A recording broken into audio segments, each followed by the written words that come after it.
Hello, this is author Linda Vettrus-Nichols, your education efficiency expert and creator of the Pattern Learner System, a variety of individual kits that support your child's innate capacity to learn.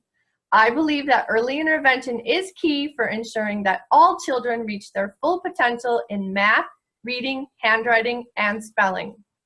I have an amazing guest to introduce to you, Steena Marie Brown, a sexual empowerment coach who believes that your sexual issues are spiritual issues and that your child's behavior is a mirror.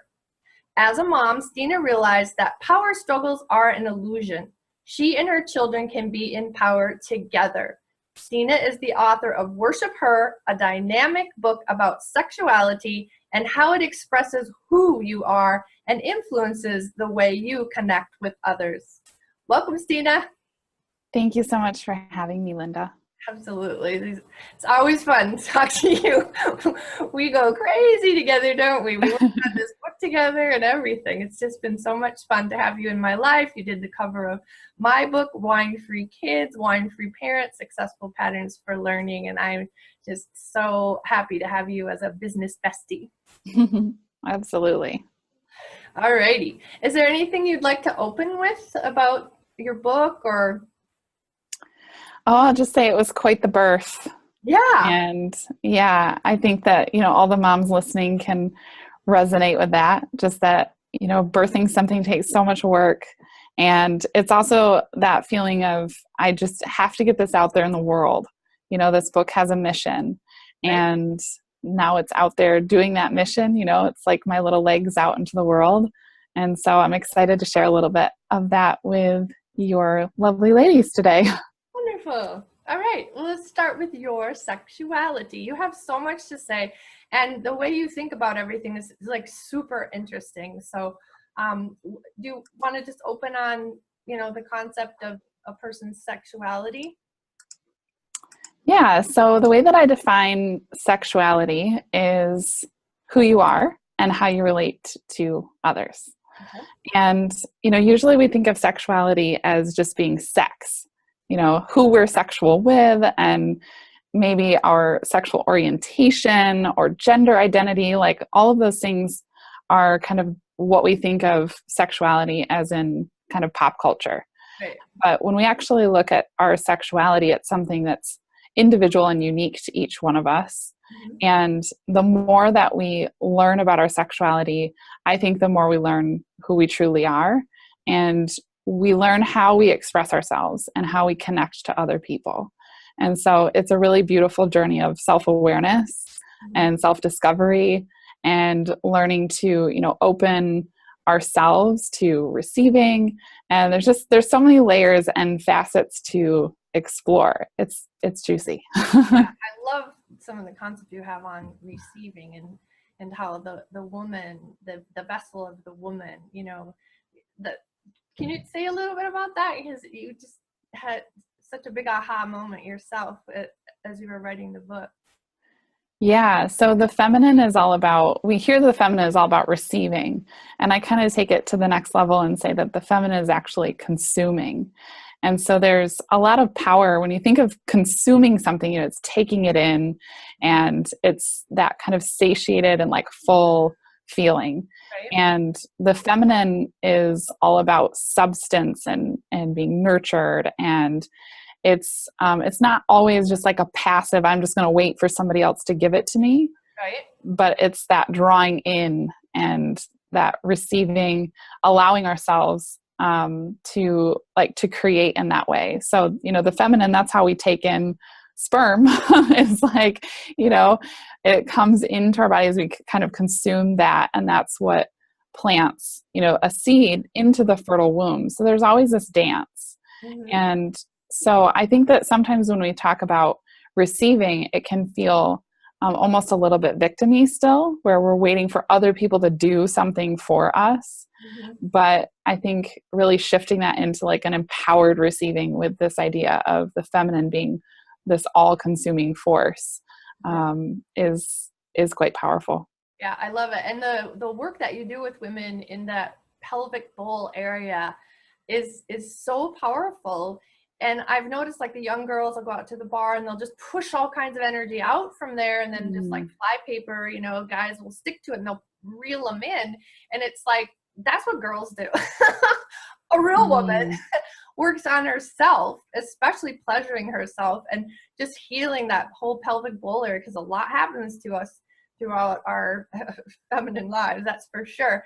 And you've been practicing it, and me too. And it's like our husbands are going, oh, you know, you look sexy today, honey.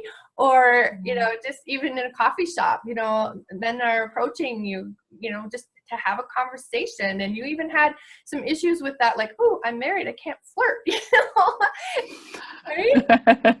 I've flirt all my life, so the crone got a few things on that.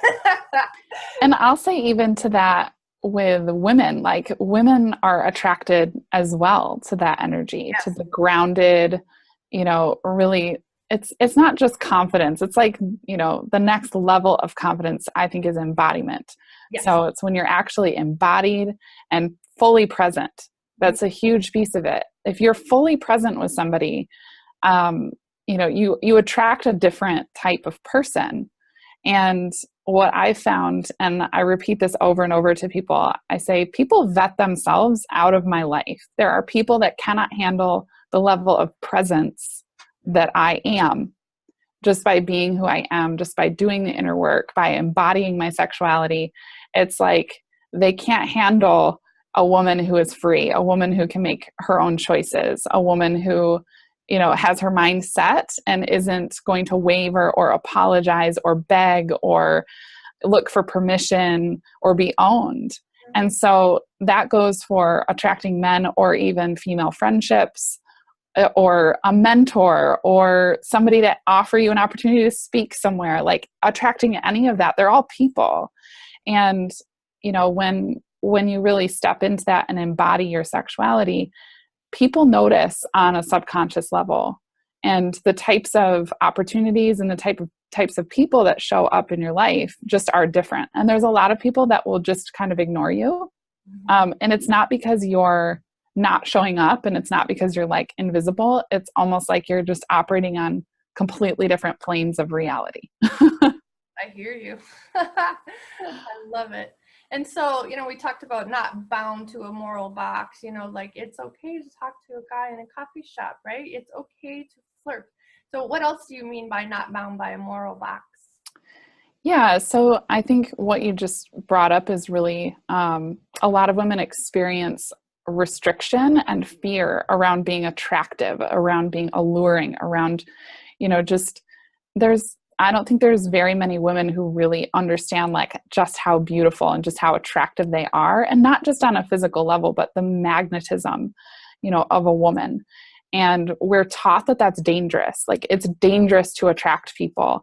And, you know, you're kind of like leading them on, or you might be giving them ideas, or you're, you know, silently giving them permission to do something just by showing up in a certain way.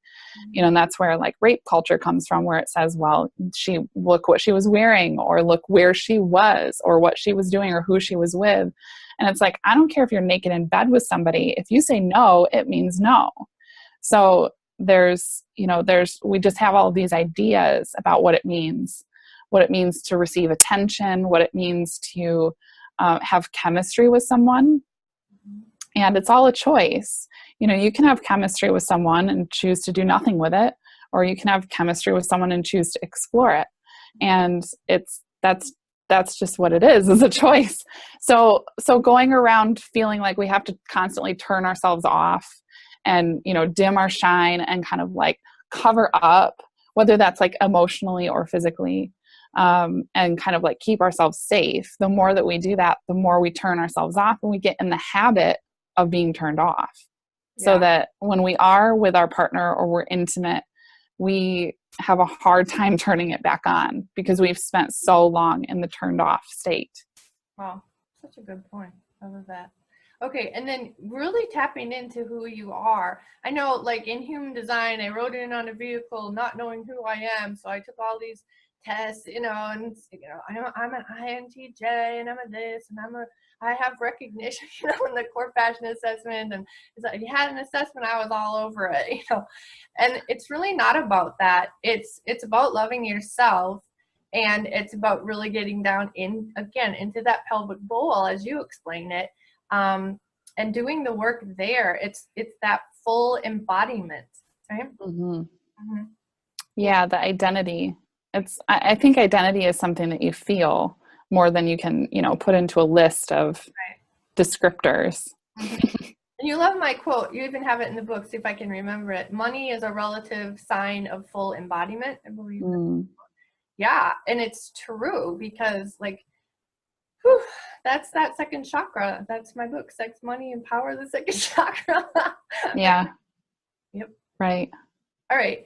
And so how you relate to others, especially children. I would love to get into that child conversation, because that sexual energy is that receiving and, and then the penetrating into someone's world, of conversation, and really listening and hearing what they have to say, and right, and penetrating is like giving your point, and then receiving is really hearing their point, right? And in neurodevelopment, we talk about, the concept of, it's really a neurodevelopmental skill. Your thoughts, my thoughts, our thoughts. And that's where so many marriages and parent-child relationships get in big trouble, because it's everything's like being reacted to. And it's like, no, these are my thoughts. No reaction to them. Put them in center. These are my thoughts. No reaction to them. Put them in the center. Now we know where each other is in their head. And, we get to tweak and adjust and get them to realize, maybe like, no, that wasn't my intention, or that's, I understand you received it that way. That wasn't how I intended it. Right. And have those really healthy conversations is huge. Yeah. All right. So your sex life is your life.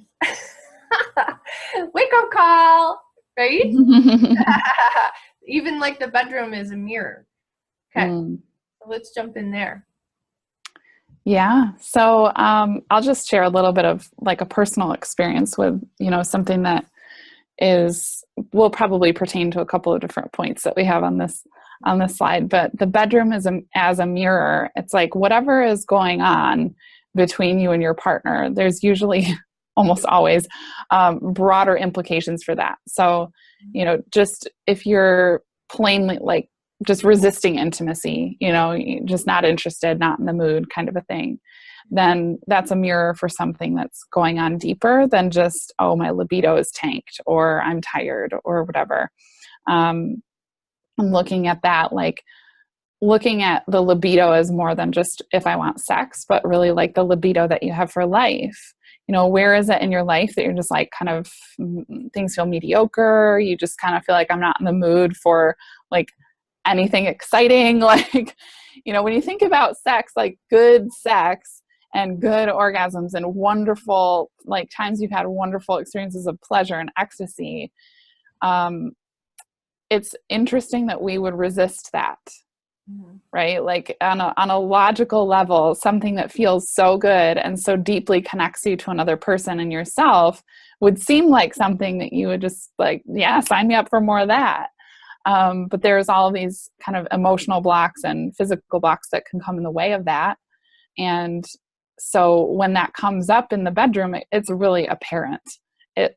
It's very clear, what part of your body you're feeling tension in, where you're kind of holding back, or maybe a specific thing your partner did that triggered you.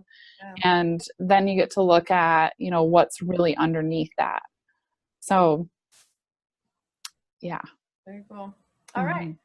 And so let's talk about sexual energy. What are your thoughts on sexual energy? Well, you've mentioned, getting into the pelvic bowl area, and that's the sacral chakra and the root chakra are both where we hold our sexual energy. And sexual energy is all about feeling safe, or the root energy is about feeling safe, and the sacral energy is a little more about creativity. And so there's also a tie from that root and sacral up through the throat. And I talk about this a lot in my teaching, how the cervix specifically is connected to the throat.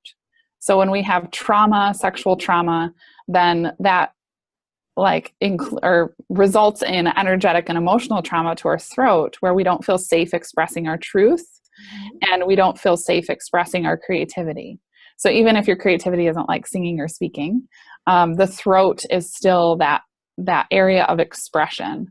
And so there's the sexual energy, essentially like channel, comes up from that deep place in the body where we kind of have to release it from, allow it to flow from, and then it comes up through the body for expression.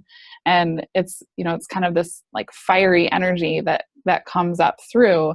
But like we're talking about, issues in the bedroom, if there's, a block, say, around your breasts, like I've had some trauma with my daughter. I had nursing trauma where, she quit nursing really early and she bit me, and it was like, a really long, drawn out struggle. And so that's been an area that I've had to do a lot of work around, especially recently, of releasing residual trauma. She's 4.5 years old. I mean, this isn't recent, but these things come up when you're finally like ready to handle it and ready to deal with it. And so there's just different areas that in your body that you can have these kind of like you're holding back. And the breasts, for me, it's like, holding my heart kind of closed, because I'd rather like feel protected than be vulnerable. And the breasts, it's like, brings up a feeling of like just being drained. Everybody's taken everything from me. I've, pumped myself dry for this baby. I'm just poured out and I have nothing left. And so in order to make sure that I have something left for myself, shut the energy down, just don't let it flow out. And so it's, there's things like this in motherhood, birth trauma, nursing trauma, that come up that affect the way that sexual energy flows through our body. Yeah. And, you trained as a doula, so it's always fascinating to, hear your different connections with things like, we've studied women who run with the wolves together, and really the breast, the nipples are the eyes, like the eyes to our soul. Right. Yeah. And are like, they're intuitive, like watching out for the narcissist or whatever, it's just kind of fascinating studying all that. And then what really surprised me was that the tissue of the vagina is pretty much looks like the muscular structure, whatever, of the throat. And so it's that, you talk about lips to lips communication. It's that's what you're alluding to here too. It's just so full body communication. I love it. Okay, so your sexual issues are spiritual issues. So how's that? Yeah, so let's see, kind of like going off of what we've, talked about, like with resistance to intimacy. I couldn't get those words out. Resistance to intimacy, or something like nursing trauma, around the breasts. Those things come up as sexual issues, but they're not necessarily fixed by sex. It's not a mechanics issue. It's not always a hormonal issue. It can definitely be a hormonal issue as well. But, there's physical things, but the spiritual issue is connecting with really our own divinity, right? And that, like you said, the sacral, the seat of the soul. We've talked about identity. And what I find is that the more fully I am embodied in myself, that's where true spirituality comes from, is from that self-awareness and embodiment. And you'll know that you're feeling that when you stop apologizing for yourself, when you stop saying yes to everything and you allow yourself to say no without feeling guilty. Guilt is a big one. So, when you're in that place, there's not this feeling of guilt for wanting pleasure, or guilt for wanting time for yourself, or guilt for investing in friendships and relationships. There's so much that as mothers that we struggle with around that. And so those, the sexual issues, the intimate resistance, the parts of our body that we're holding tension or trauma, looking at that and saying, you know, how is this disconnecting me from myself? Instead of like, this is about my partner, or this is about, you know, the act of sex, or something's wrong here. Right. Actually going within and looking at how that's disconnecting us from, you know, our inner divinity, from our higher self. However you kind of connect with that, there's always a correlation. Yeah. And in America, especially, I mean, the European women, they know how to pleasure themselves, and they know that you don't need a man.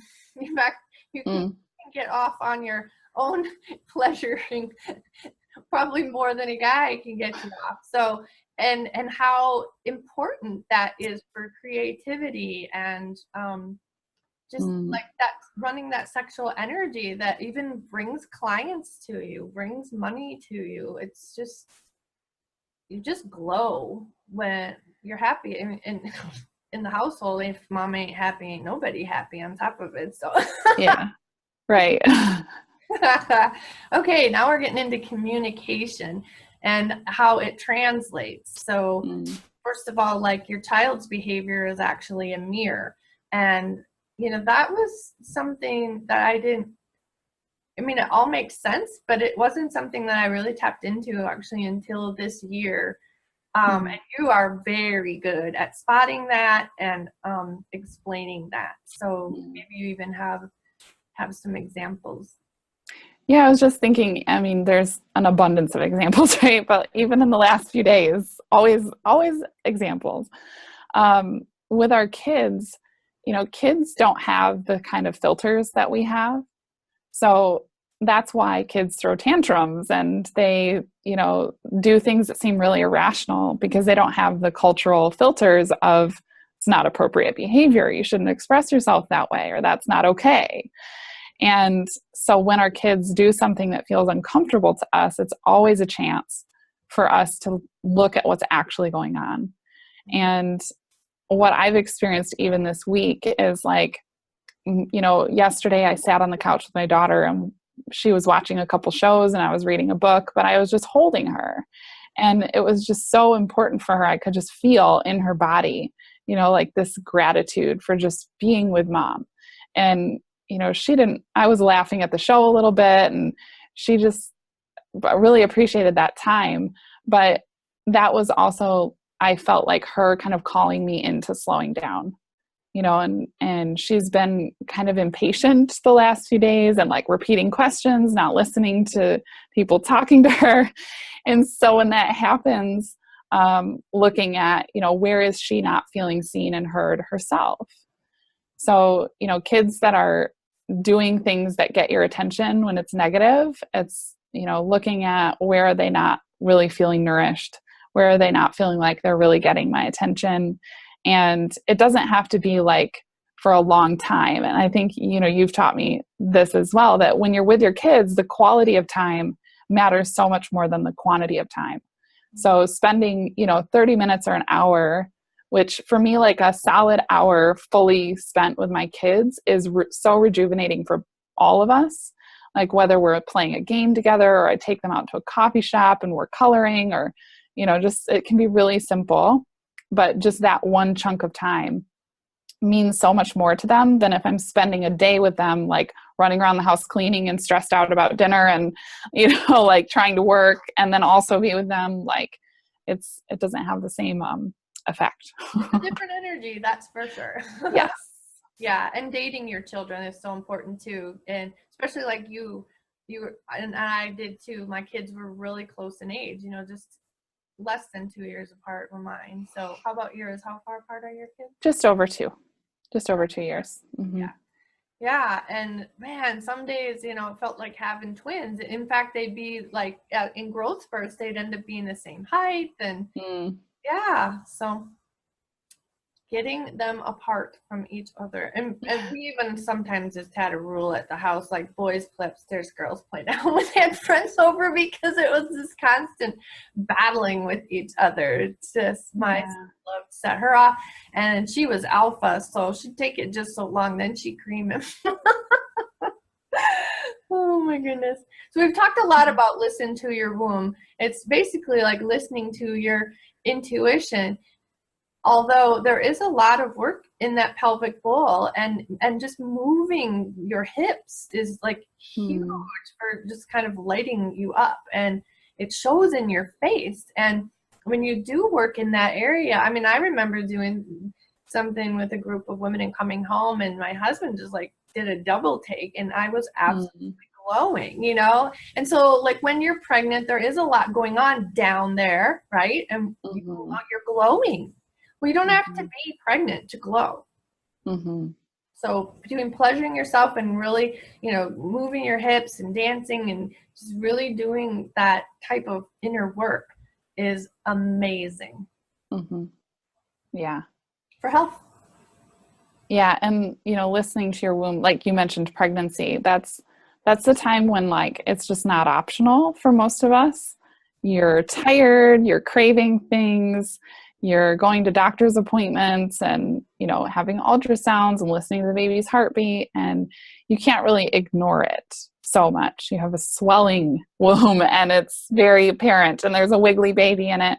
And so it's a great opportunity for us to start to tune into that when we are pregnant.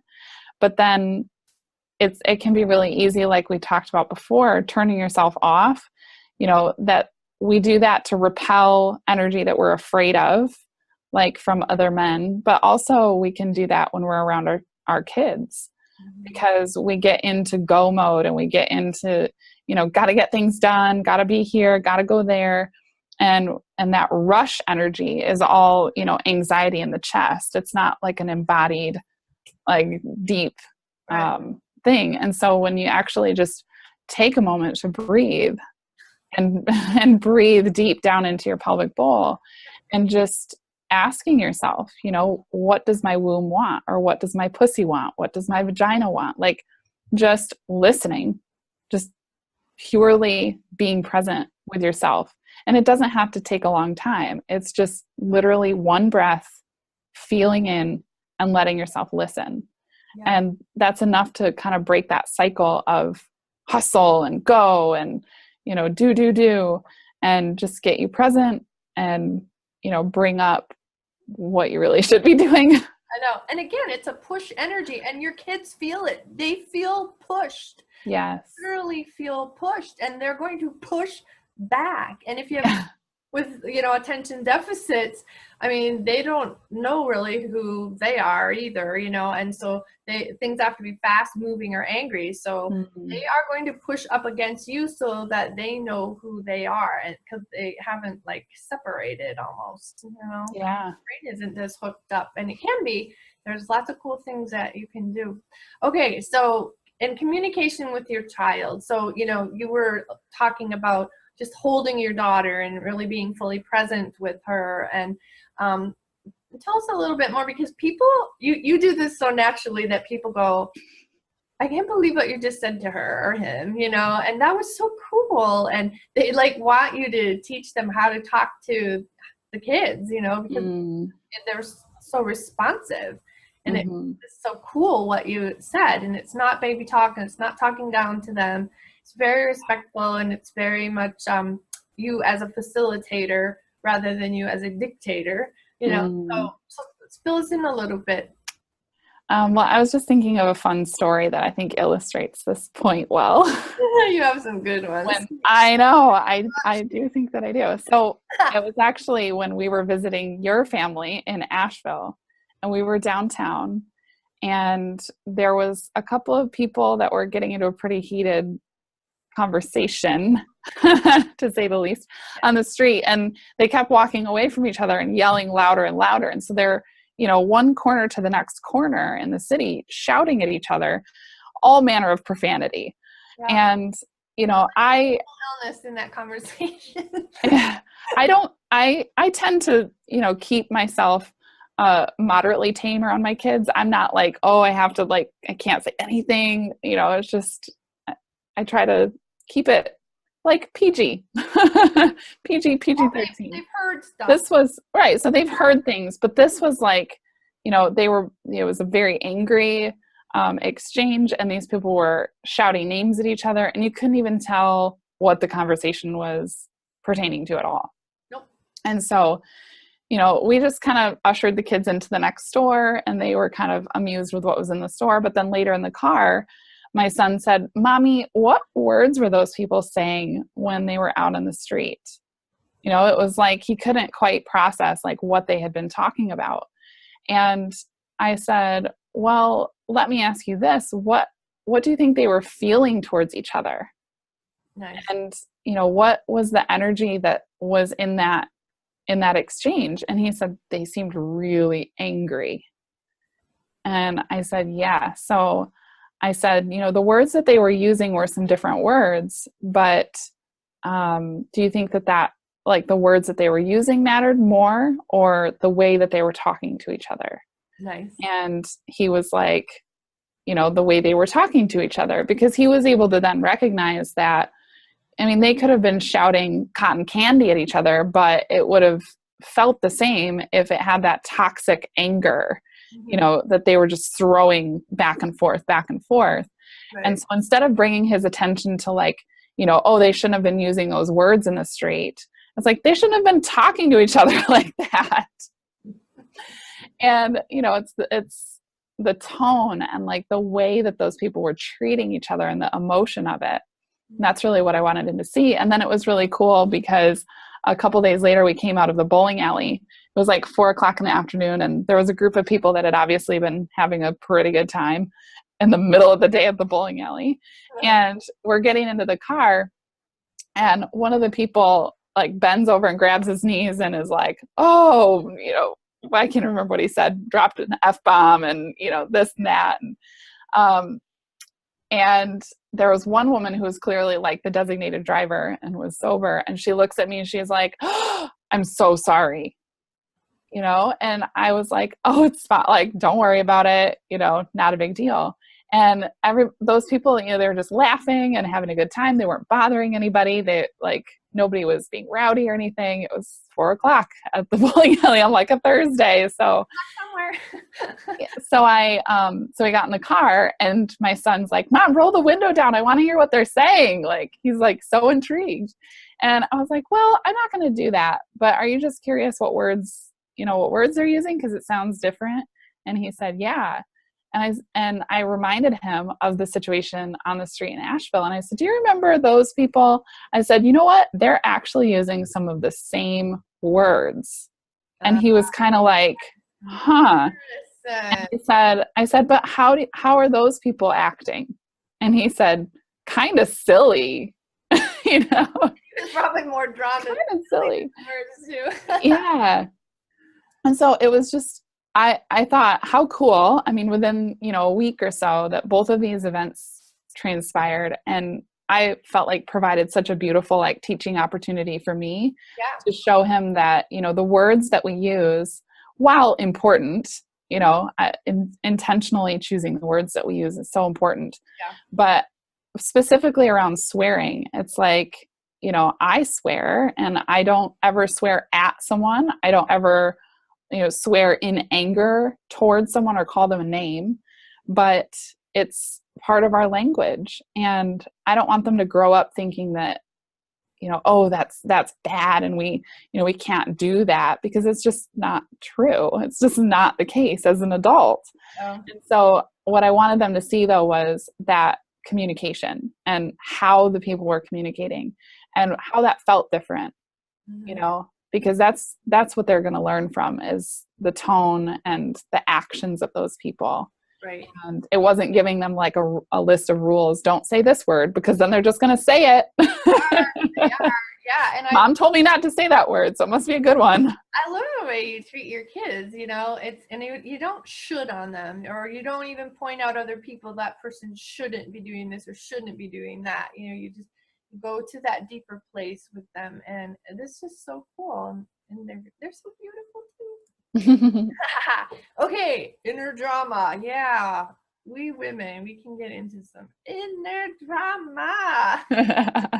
If you want to quick tell us about what this is all about, because you've got this great three-day mini course available. It's such a generous gift. Thank you very much. Yeah, so in the mini course, I'll give like just a couple teasers that you will be cleaning out your underwear drawer. That is, doing that with you. yes, yes. I just recently did that. You know, you're going through the underwear drawer. Why are these in here? Yeah. And that's part of, you know, we're talking about listening to your womb and, you know, honoring this part of ourselves. And a lot of times as mom, we end up with a lot of dirty granny panties that are like stained from our periods, and they're the elastics coming out. So you'll have to check this out to find out exactly why, and, you know, a little bit more of the story behind the underwear drawer. And also, I know that in this course, we go through a meditation that I get so much feedback on that is so powerful about speaking our truth and kind of energetically escorting people out of our lives that aren't here to support us. Oh, yeah. And Great. yeah, just being able to stand in our power, speak our truth, and not worry about, you know, the hecklers or the judgment. And we've talked about what it feels like to really get into our sexual and spiritual power and to be deeply connected. And that meditation is a surefire way to ignite that. And I haven't had anybody not come back and say, wow, that was so powerful to do that exercise. Yeah, just to be around you is powerful, and people just change. Yeah, so even this interview is going to shift people, and so thank you so very much. You can just go grab that free 3-day mini course that Steena is offering at her site. Has her name, steenamarie.com. Can't get any easier than that. Perfect. And that's in the email you received too. Well, thanks again, Steena. It's always so much fun to riff with you. Yes, thanks again for having me. Absolutely. Take care. All right. Bye-bye.